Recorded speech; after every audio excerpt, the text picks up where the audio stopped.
Hi again, everyone. I'm back with another update. Usually, I like to spread these updates out just a bit more, but two pretty important things have arisen recently regarding the Pete's Dragon movie. Again, this is going to be unscripted, so if I ramble, that's just part of the territory. I'm sure a lot of you are aware, but in case you aren't, the Pete's Dragon teaser trailer finally showed last night on television during the Disneyland 60th anniversary special. As I had mentioned in my Pete's Dragon pre-review, the first teaser trailer was unveiled during the D23 celebration in August of 2015. However, that teaser trailer's footage has been sealed away, and it was next to impossible to find any footage or imagery from that teaser trailer. What aired on television was the second teaser trailer, if you will.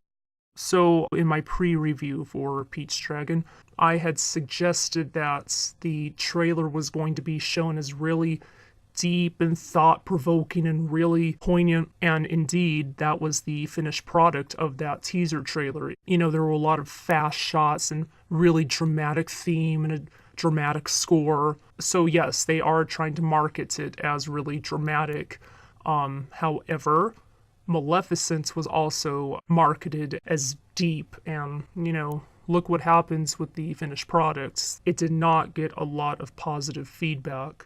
Just looking at the trailer last night and how it was presented and edited, like with this kid running really fast through the woods and scaling up trees and jumping from car to car, I would not think it was Pete's Dragon. The only thing that someone could say, oh, that's Pete's Dragon, is because there's a dragon in it, as well as the title. It came off more like Tarzan or the Jungle Book. Actually, if you look at how the trailer is edited together, it's very similar to the Jungle Book's trailer. And it's a bit similar to Twilight's trailer too. Sweeping shots of the outdoors and just the shadowy look to it. There was a part during the 47 seconds to 55-second mark on the teaser trailer that showed Pete's running through the woods, and then he stopped and looked up at the trees, and then he smiled and tilted his head, presumably at Elliot. I'm hoping that's not all from the same sequence, because during the start of the 47-second mark, Pete is running around and he's got something around his neck that looks like a pocket watch. And then during the 50-second mark, the pocket watch around his neck is gone. So those parts may be taken from different sections in the film, and they just edited it together so it looks like one continuous sequence. But if it is all from the same scene in the movie, again, the pocket watch is gone at the 50-second mark. Alright, so then Grace is talking to her father, and she tells him that Pete's been out in the forest for 6 years. I'm not sure if she found out about that duration of his time being out in the forest from newspaper reports saying that a boy had gone missing, or if Pete told her. If Pete told her, that's going to be kind of a bit unbelievable because, he's been in the forest since he's been 4 years old, so he has no education. He can't count that high. He's not going to know, how to count the days and the years to, to break it down. Oh, and also, let's say Pete did tell Grace. I don't really know how that would be possible, because also in my pre-review I had mentioned to you that feral children, they regress. Their language regresses while they're away from human contact. If you research about feral children, that's a proven point about them. So, if she sees him and he's speaking perfect English for a 10-year-old child, that's not very believable. And again, I know it's a kids' movie, but the filmmakers are saying, oh, this movie is so realistic, that's why we're getting rid of the musical numbers. And if it was real life and the boy had been living for 6 years in the woods, he probably wouldn't even be able to speak at all, because there's no reason for him to speak in the woods. He wouldn't have to practice it. Then Grace says that Pete told her that he wasn't alone in the woods. Again, the language regression thing. especially that he'd been out there for that length of time, 6 years. You hear about these feral children that are losing their ability to speak after just 2 years of isolation. Grace's father then proceeds to comment that no one could live alone in the forest for 6 years. Wrong. It's very possible. Many real-life feral children are, in fact, discovered living in the woods, and they don't have a mythical dragon looking out for them.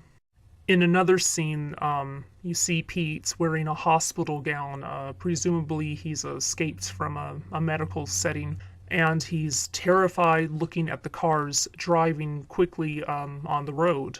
If you notice, the cars are driving on the left side of the road. In North America, where the movie is supposed to be taking place, cars drive on the right side of the road.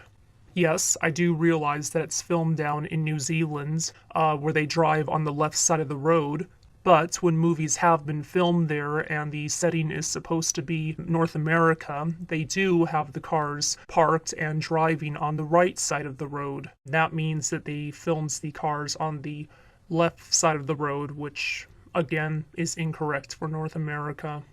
So, also it's taking place in the 1980s, so it's panders more to the original audiences. Like, oh, you watched this in the 1980s, you'll like the film because it's set in the 1980s now and not Victorian times. A lot of the hairstyles I saw, as well as the clothing style, it just felt pretty modern, especially Gavin's hairstyle right here. When I see that, I don't think 1980s. I think that's pretty contemporary, the way his hair looks. And, I guess someone could say that's a nitpick, they're trying, but, again, it's a Disney movie. They could have gotten the hairstyle just a bit better, like maybe a bit shaggier, I guess. Sideburns. What else? The random police car chases. There's a runaway log truck. What else?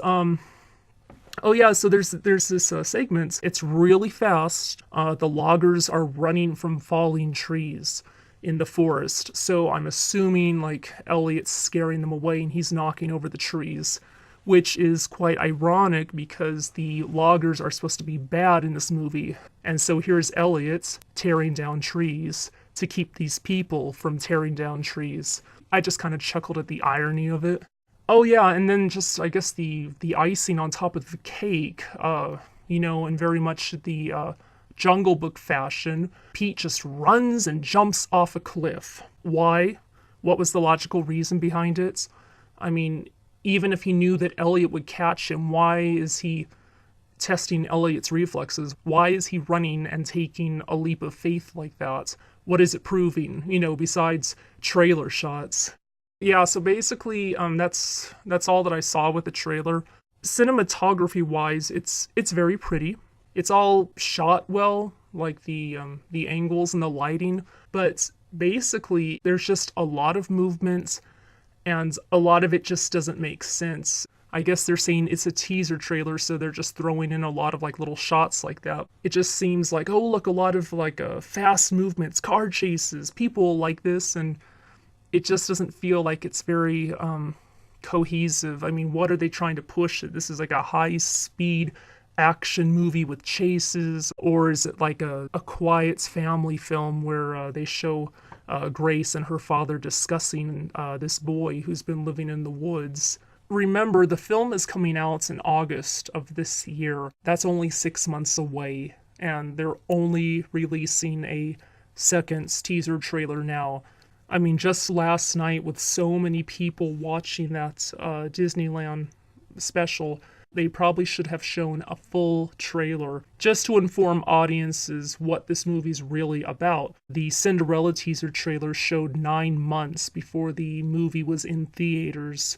Alright, so enough of the trailer breakdown. The other thing that I wanted to bring up is that it's been reported that the film takes place in the Pacific Northwest, presumably in the United States, because in this shot in the teaser trailer, there is a United States flag. I had heard early on that the new film was going to be taking place up in Maine, like the 1977 version. but it is now verified to be taking place up in the Pacific Northwest. Regardless, the U.S. forestry laws that I had brought up in my pre-review still apply to the loggers in this film, even if it is in the Pacific Northwest. Alright, so those are the two things I wanted to bring up to you. The update about the film being in the Pacific Northwest and not Maine, and the trailer breakdown. Thanks so much for watching. I'm still working on Through the Looking Glass, so look for that next. Catch you later.